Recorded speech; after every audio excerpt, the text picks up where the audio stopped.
为什么古代人喜欢近亲结婚，却很少出现畸形儿？我国新婚姻法第6条明确规定，直系血亲和3代以内的旁系血亲是禁止婚配的，但是在中国古代近亲结婚却是很常见，这又是为什么呢？第一，就是家族联姻可以亲上加亲，或者呢能够达到2个家族的某种目的。古代因为道路不畅，交通工具落后，信息闭塞，普通人一辈子的交际圈可能就这么大，认识不了太多的人，再加上亲上加亲更亲的思维，就会产生近亲结婚了。这种情况在中国古代是比较常见的。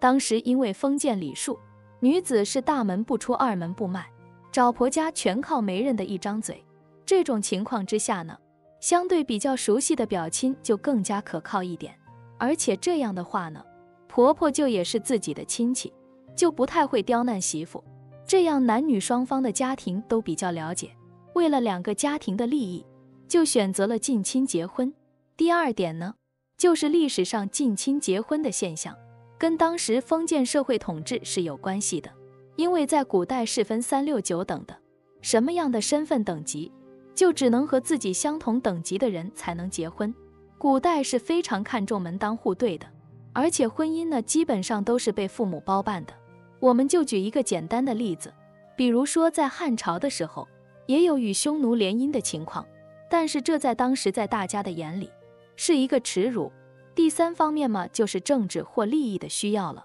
通过联姻来增强2个家族的实力。比如典型的例子呢，就是《红楼梦》中4大家族都有联姻现象。另外有些家族觉得自己血统高贵，所以采取近亲结婚的方式来保证血统纯正。比如说古代的皇家贵族都很珍视自己的血统，其实直到现代，日本王室仍然保有近亲结婚的传统，他们就是为了保住天皇家族在普通国民心中半人半神的神秘感。当然他们也为此付出了很大的代价，裕仁天皇就娶了自己叔叔的女儿，也就是自己的堂妹，这完全就是政治婚姻。结果呢，5个女儿其中有4个都夭折了。其实不论中外，婚姻都是血缘关系之外最亲密的关系，一旦踏入婚姻，双方原有的社会关系、社会地位、种族和文化基因，当然还有财富，就很难再分得清清楚楚了。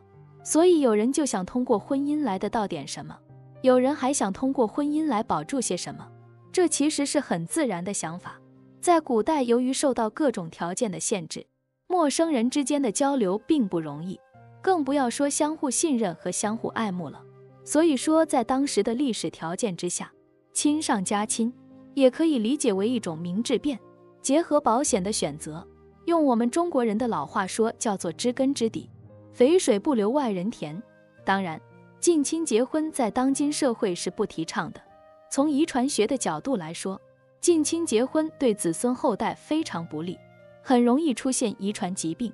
欢迎关注我的频道，这样就不会错过更多精彩内容。